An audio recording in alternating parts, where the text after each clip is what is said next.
Hi, everyone. Welcome to another installment of This is What a Scientist Looks Like. And today we're going to be talking about equity, diversity, and inclusion in STEM with Dr. Janell Catlin of FIRST. We're excited to get started, so I'm going to go ahead and introduce you to her immediately. Dr. Janell Catlin is the Vice President of Equity, Diversity, and Inclusion at FIRST. She joined FIRST in October 2020 and brings nearly 20 years of experience as a global STEM education researcher, teacher educator, and advocate of access to STEM education for all learners. Her career started as a biomedical researcher, but coming from a family of educators, she went back to school to pursue a doctorate in science education. She wanted to better understand what motivates students in STEM. Fast forward to today, Janell has led fundraising campaigns to lay the foundation for building out equitable global STEM and girls' education programs. She has led STEM and girls' education initiatives throughout the Americas, Europe, Africa, Middle East, Asia, and Southeast Asia. And she's also structured the vision, design, and implementation for teacher and school leader professional development and leveraged partnerships to deepen the impact of equitable STEM and girls' education, teaching, and learning. She has led international STEM consultancies with the United States Agency for International Development, or USAID, for a funded project in Indonesia, private schools in China and Vietnam, and for the New York City Department of Education. In 2019, she co authored the National Science Teaching Association position statement on gender equity in science education. Janell has been awarded for her scholarship by the National Association for Research in Science Teaching, her alma mater, Bennett College, where my mom went to school.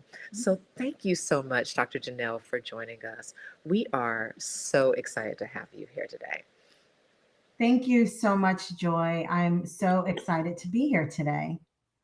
So let's break down for people who are not familiar with FIRST, because we've given them a great idea about what you have been doing for over these past 20 years. FIRST means for inspiration and recognition in science and technology.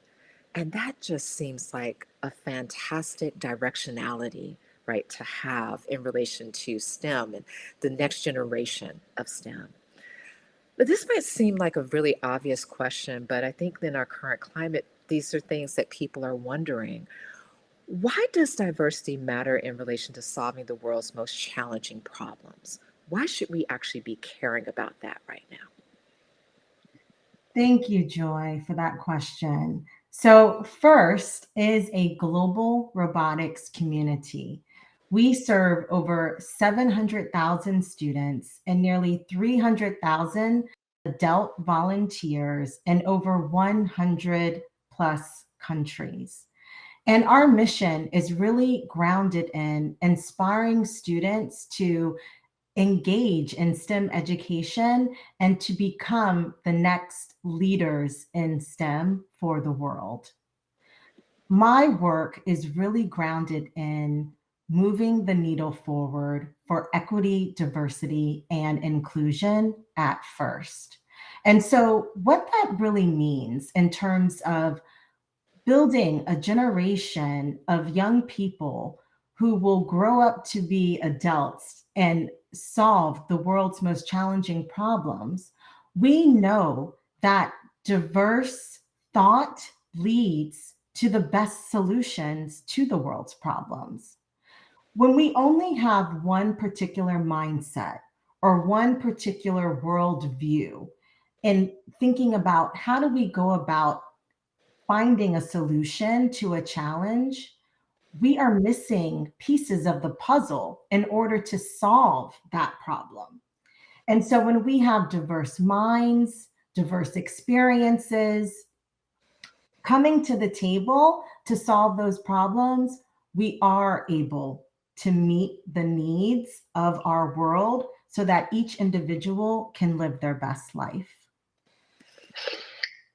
I mean, it just kind of makes common sense, right? To a It large does. extent, but I think for some people, they don't recognize that there's a really long history about how we got here. From your estimation and the work that you've done, what have been some of the historical reasons for why we are not seeing the kind of inclusion in STEM that we should be seeing right now? Yes. Well, we know that historically marginalized groups have been underrepresented in the STEM fields.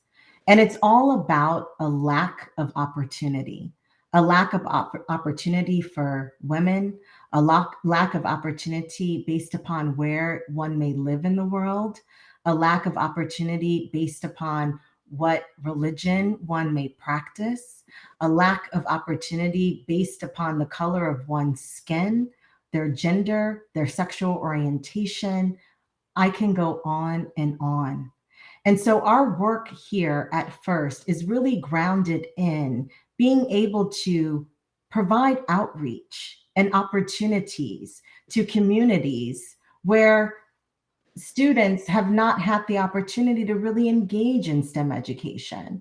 And so it's all about access. When we're able to remove barriers so that all students can participate, that is what is going to help us to have a better world, a better society, and really be able to have all students be able to engage in STEM. We love how much you and how closely you are working with students, right?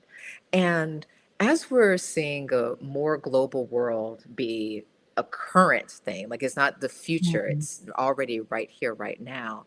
Companies have a great need for, staff that's going to actually be able to know how to operate on a global level, understand the local as well as the global, right? How is First really like preparing the students that you're working with for the demands that are going to be coming from these companies, be able to be aligned with their global missions and really understanding what is going to be necessary to build out the kind of, more intense, intricate infrastructures that are going to be necessary for the future? Well, what it comes down to, Joy, is workforce preparedness. When students are able to participate in STEM education and participate in our programs at First, they are not only building STEM skills, but they're also building life skills to be able to interact with one another, to be able to be resilient, to be able to have a growth mindset, to be able to collaborate with one another. And those skills are key. We're building a generation of students with skills to be prepared for jobs that haven't even yet been created. And it's our drive at First to ensure that students are able to think globally and act locally so that the work that they do and the work that they will do as adults, it's well informed. I love that. So that think globally, act locally. Such a brilliant quote. I want to talk about one of the other quotes that you said. And this is one thing that we love to do because we do our research. We're research minded here at This is what a scientist looks like. And we come across amazing things that our guests say. And this was something that we just adored. You said, and it is my hope that when young people see me, that my story, my work inspires them, not only because I am a Black woman in the STEM field, but because I am a human being. Mm. Can you talk a bit more about what it means to you to be able to show up the way that you're able to show up in the work that you're doing, but also before these kids that you are fighting so diligently for in relation to their future? What does it mean to you to be a woman in STEM and Mm. occupy the space the way that you do? Thank you for that question, Joy. I would say that as a young child, as a student, I was shy. I was very shy. And I did my best to quote unquote fit in, right? Because as young people, we all want to be able to fit in, to feel seen, to feel heard, to feel like we're a part of the group, to not sit at the lunch table in the lunchroom by ourselves, but to be able to have a group of friends around us who are supporting us and there for us, and to not feel alone. And so when I think about who I am as an individual and who I've grown to be, at the end of the day, we all share something in common, and that is the human experience. And so, if we're going to break down barriers, if we are going to ensure that there is inclusion, inclusion is also about thinking about the things that make us similar. And what makes us similar is that we are all human beings on this earth trying to be our best and live our best lives. And so for me and the work that I've done, the career that I've had thus far, as a research scientist, project manager, global STEM educator, leading work globally in diversity, equity, and inclusion, that is what drives me when I think about at the end of the day, we are all going through this human experience. And so, what is it that I can do to ensure that the humans that I interact with every single day, whether they be a young student or an adult, has a great lived experience? Oh, I know that that is resonating with so many people who are listening to this right now. You know, again, like that love, I think, even of STEM, right? Like that love of the intricacy and the interconnectivity that is life and the things that we can see and we can't see can ground you so much deeper in the just the amazing aspects of interconnectivity of humanity, right? And like and how you contribute to that fabric that is humanity. And you talked a little bit, like you mentioned some of the things that you've done, which I mean, you've had this amazing STEM journey. Would you Mm, talk a little bit more about how you went about, like becoming Dr. Janell Catlin the way that you did? Because we're finding that there's no one path to STEM, right? yeah, Everybody kind of has their entry points. What first got you interested in the field, to even, do the biomedical research the way that you did? And then you pivoted. Would you kind of take us along that journey a little bit? sure, absolutely. So I've always been curious. That is what has sparked who I am as an individual and certainly sparked my interest in STEM.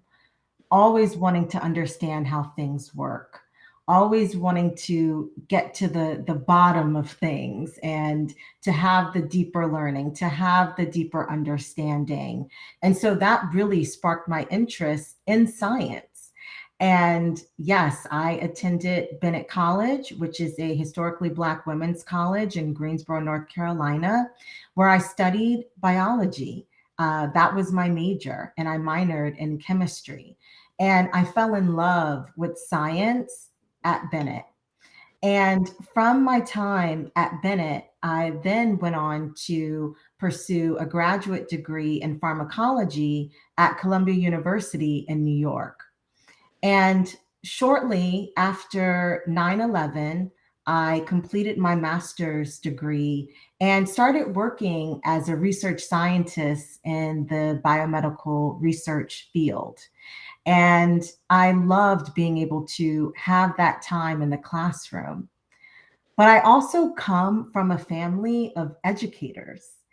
And my family said to me, Janelle, I know you love science, but there's also so many students that you could teach and inspire them to become scientists. And so I thought about it and I said, well, maybe this is something that could also be exciting for me as well. And so I started teaching at a community college in New Jersey. I was teaching human anatomy and physiology to students who were preparing to go to nursing school. And so being able to combine what I was doing during the day as a research scientist in pharma and teaching my students at night at the community college, I was just in love. And so I decided to go back to Columbia University and pursue my doctorate in science education. And from there, had the opportunity to work with students in the South Bronx and to really understand what is it that motivates students to excel in STEM education? What is it that keeps them inspired when they're learning science during the school day and also in an after school program? And so from there, the world just opened.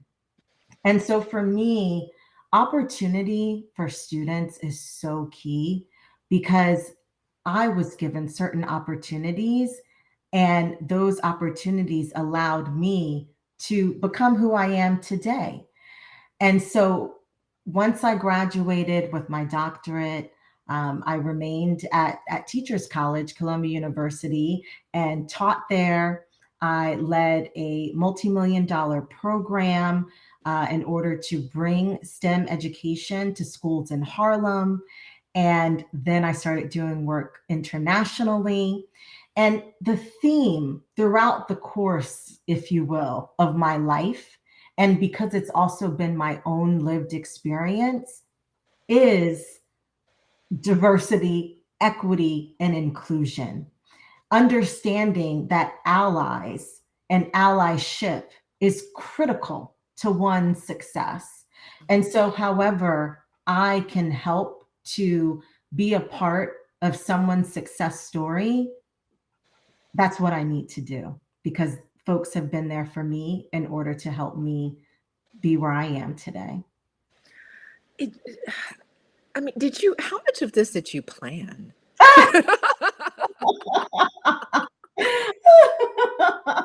You know, um, one thing that I know to be true is that one plus one does not equal two because this was not a plan. I followed my heart.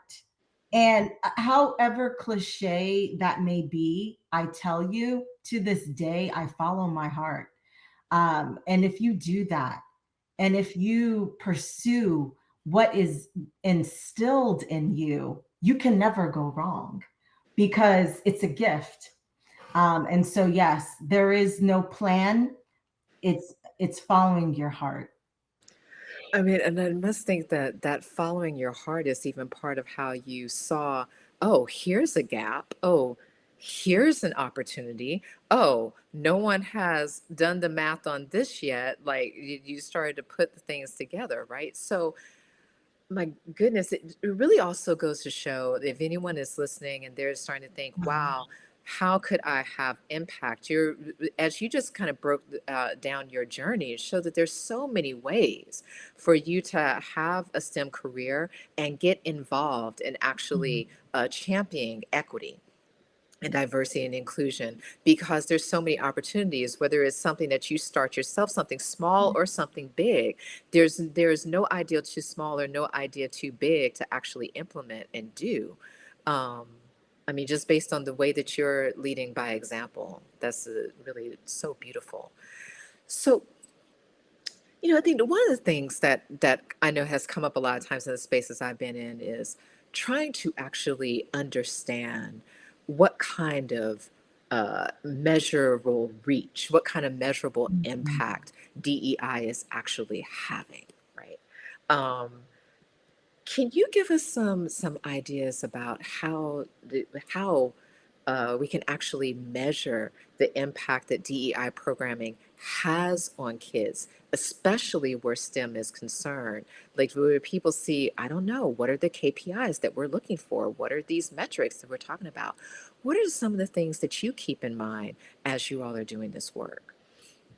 Yes. So Diversity, equity, and inclusion, when we think about measuring impact, there are many ways for us to be able to measure that impact. One of the ways that we have focused on how do we capture impact at first is through our longitudinal study. And our longitudinal study has shown that we have at first positive impacts on students, no matter where they come from.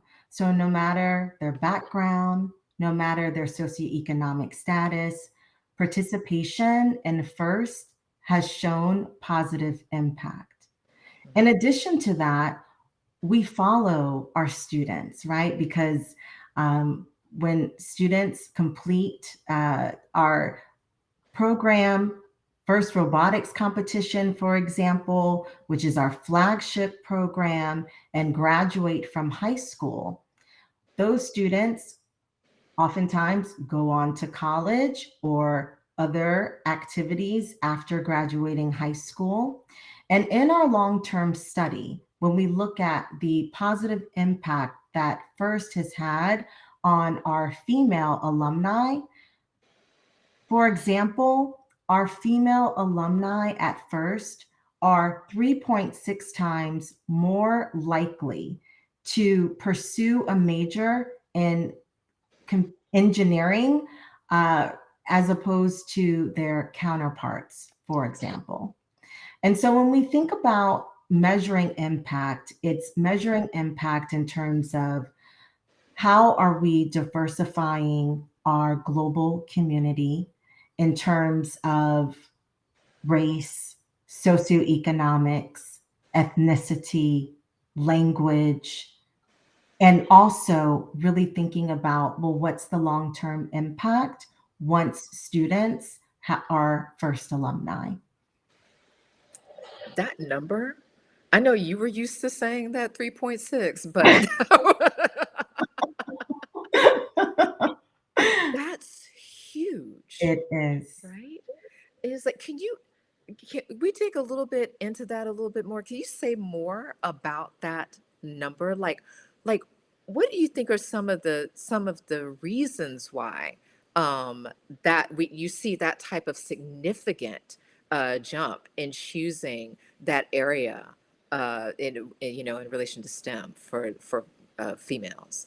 So we know in general that young girls, by the time that they reach middle school, have already made a determination of whether or not they are good in science or they are good in mathematics. They've made that determination. And so either we turn the key on to say, yes, no, you are incredible. You can excel in science and mathematics, or we silence young girls. And that is detrimental. It's detrimental to young girls as individuals and to society as a whole.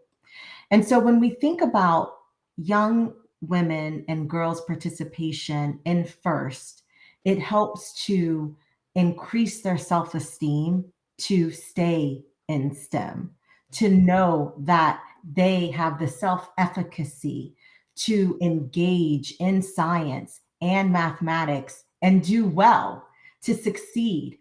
And when they look to their left and look to their right, and they see someone who's like them participating in FIRST programs, that also encourages them to stay in FIRST programs. We know that role models are so important. When you can see yourself in someone and say, wow, they did it, maybe that means that I can do it too. And so we also know at first that representation matters. Representation matters in terms of all the students on the team, the adults who are our volunteers and mentors, and really building a community that reflects a global society. So, if I hear what you're saying, one of the things that is abundantly clear is that the kids are paying attention, like Right. the kids notice, right? Right. They are seeing where folks are present and where things are absent and what looks weird and not quite reflective of the world. They're catching all of this. And it's there with them on a daily basis and the choices that they're making, right? So as we're wrapping up right now, March is Women's History Month, right? And we've been celebrating the women who have been telling our stories. And you, I don't know if you think about yourself as a storyteller, but you Mhm. definitely gave us a glimpse into like your story and journey today. I'm going to ask you an unexpected question, but you may have, been asked something like this before. If you were to, talk to your, let's say your 14-year-old self, what is Mhm. something that you would tell 14-year-old Janelle right now, looking back on your life, knowing what you know now? What would you say to her? I would say to 14-year-old Janelle to be you, to be genuine Janelle, to not worry about what other people say, to not worry about what other people think. Um, that as long as you are your genuine self, that you are true to who you are, to just be you, that's all that matters. Oh, this has been such a beautiful interview. Oh, thank you again, Dr. Janelle, for sharing space with us, for sharing your story, telling us more about what First has been doing. And for everyone who has been watching, we're going to drop all the socials, all the links, everything, so that you can follow up with First, get connected, find out more about what they're doing, as well as you, Dr. Janelle. We're going to have your links in there too. So thank you so much for sitting with us and showing us that this is what a scientist looks like. Thank you so much, Joy. It's been amazing to have the opportunity to speak with you today, to share our work at First, and to share the things that are from my heart. So we will see you all next time.